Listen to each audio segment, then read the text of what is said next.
Hello, today's video is how to use dark mode on Android. Dark mode is a display setting for user interfaces such as smartphone or laptop. It means that instead of the default dark text showing up against a light screen, known as light mode, a light color text is presented against the dark or black screen.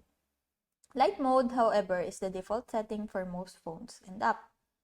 So, dark modes can also be known as black mode, dark theme, night mode, light on dark. The idea behind dark mode is that it reduces the light emitted by device screens while maintaining the minimum color contrast ratios required for readability.